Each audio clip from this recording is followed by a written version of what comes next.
I get started, I'd like to briefly explain my 7 energy point chakra spread. The cards on the left are the unconscious inner self. The card in the center is the heart. And the 3 cards on the right are the conscious foreself. The card on the bottom left is the base of your spine. It's a combination of many things, from past lives to tragic or cherished childhood memories up to the present. We're always culling and bringing new things into our lives and evolving. That's why I'm calling it sourcings and urgings instead of foundation. The second card up is your pelvic or sacrum. And this is awakening or arousing. This is where your spiritual awakening is, and growth of all kinds, and includes your sexual prowess. This can be a cosmic life breath. The cosmos has natural laws that live in harmony, but we don't always live in harmony with them. The top left-hand card is the solar plexus, or what I consider sensing and feeling. This is where you get those gut feelings about something when they're right or wrong.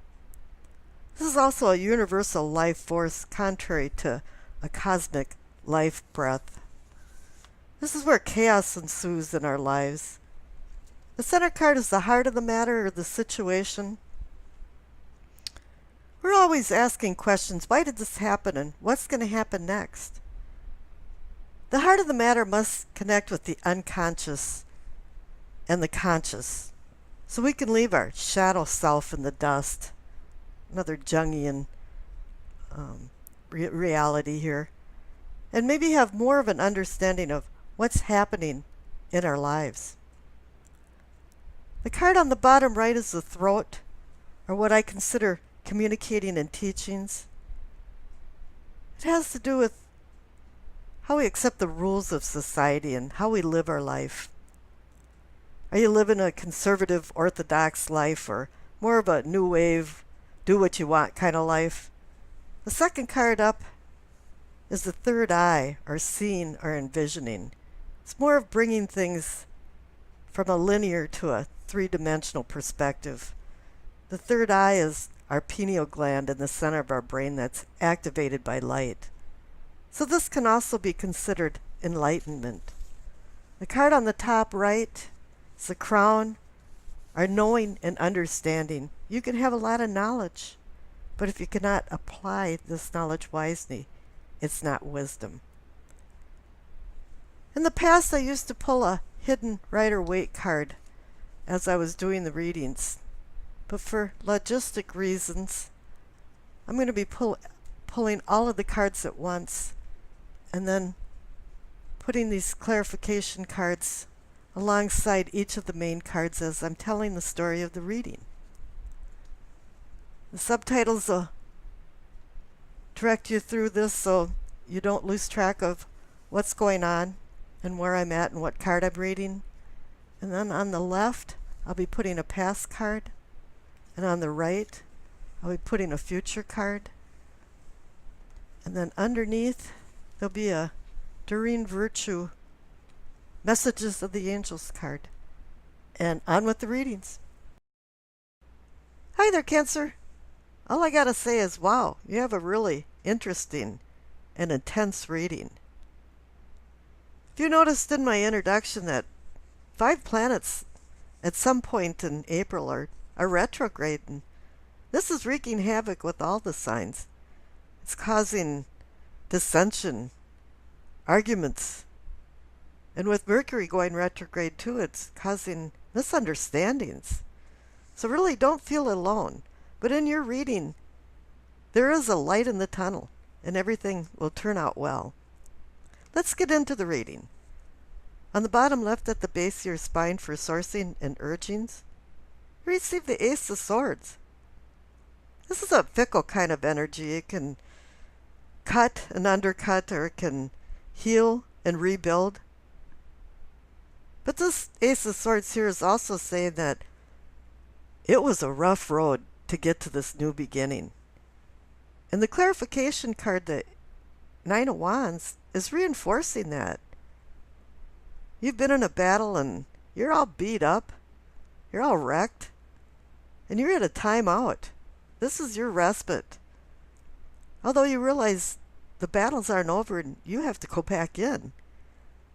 There's going to be more battles, not just one battle. But it's a 9, so at this point, it's time to have a bit of a leap of faith and realize that you'll be successfully jumping over the finish line. Now above the Ace of Swords is the 9 of Swords. It's pointing right up to the 9 of Swords. You're kind of feeling like a victim or a martyr of misfortune. You're wondering, why is this happening to me? It's like adversity has beset you. But I'm asking, could all this melodramatic chaos that you're feeling, is it just like conjured up from an overactive imagination? Truly something might have sparked this feeling of sorrow or dejected feelings, but perhaps everything isn't as bad as it seems. Maybe it's just like a bad dream. What you need to do is dispel this aura of negativity. It might be easy to say, but it feels like you've had your double indemnity of frustration recently. This is causing an obstruction in your spiritual awakening and your growth as a person, and maybe even affecting your sex life. And you have to start resolving some of these issues because worry is not going to help. Now the clarification card is the Moon. This is really interesting. There's some feral, raw, irrational emotions that are peaking inside you. The darkness is instilling fear of the unknown.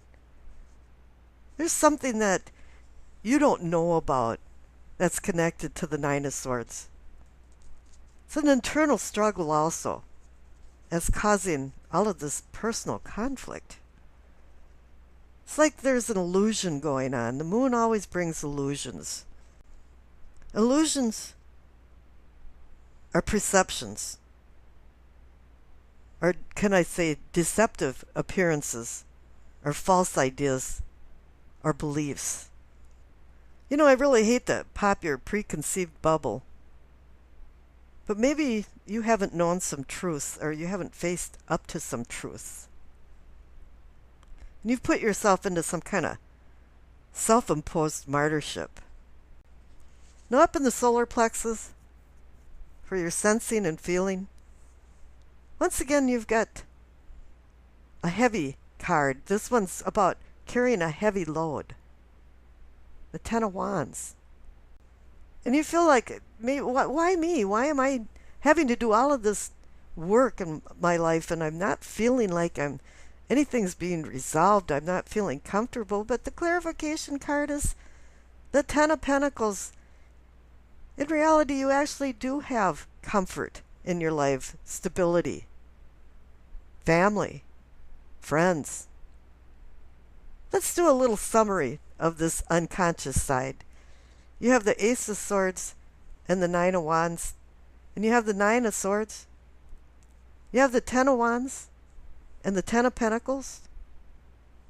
So the two 9s are cards of completion, and the two 10s are endings and new beginnings. So this is telling you, you're going to shove all this aside. It's going to be gone. There's only one major arcana card, even in the whole deal, and it's telling you that it's an illusion. Now let's look at the center card. You received the Hermit. You want to go out of this funk. You want to see the light. You want to gain wisdom about what you're not understanding. You want spiritual awakening. And the light in his lamp is showing you enlightenment, and the staff in his hand is guiding you along.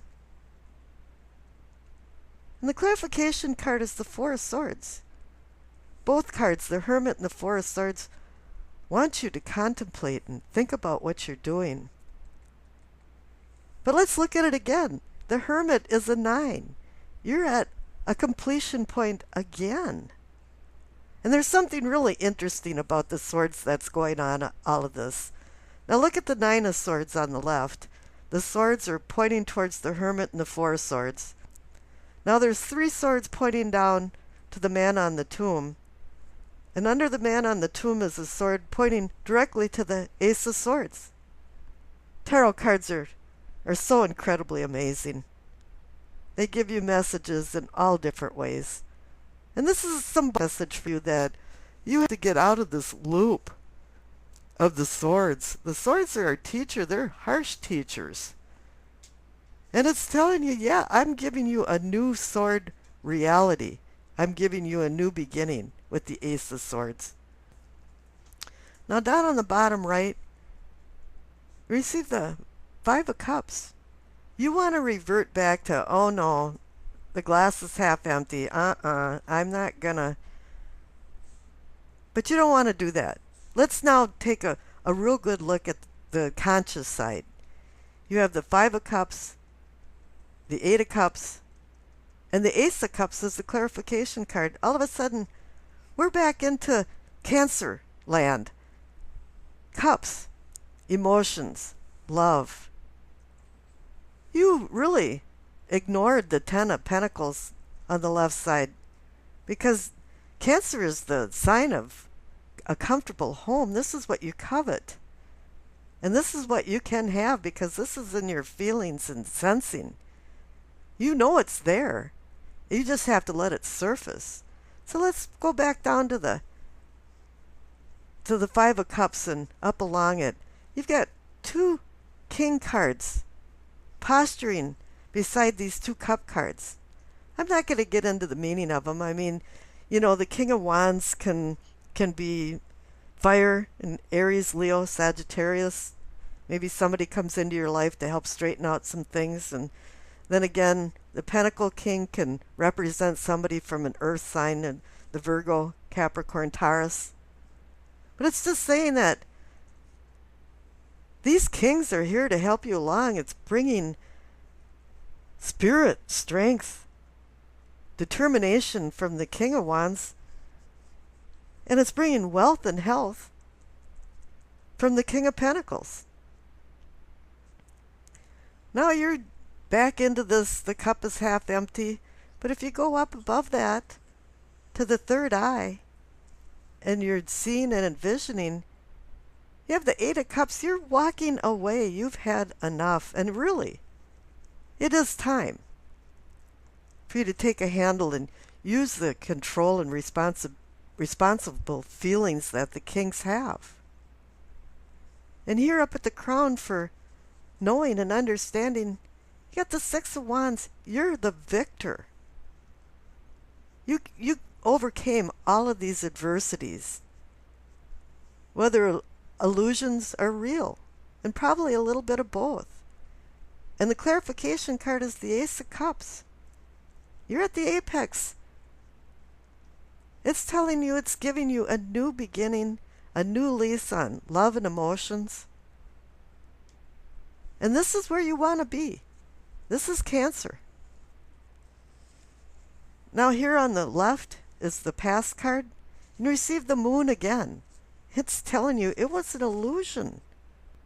You know, you were perceiving things wrong.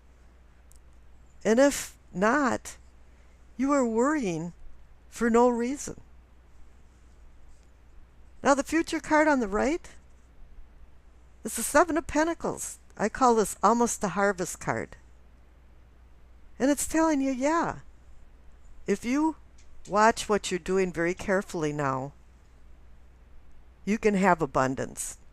This card is a tenuous card where something's ripe out in a field and you're ready to harvest, but you haven't harvested yet, and things can still happen. I mean, you know, there can be frost, flood, hail, and you have to be attentive in order to receive the fruits of your labor. Let's take a look at the Doreen Virtue card messages from the angels. You receive Francesca. What do you desire right now? Visualize it and it will come about. Negativity will block your progress. We definitely saw the negativity thing going on, especially with the Nine of Swords. But you overcame that. And this card was very appropriate for this reading. I wish you acceptance, peace, and happiness.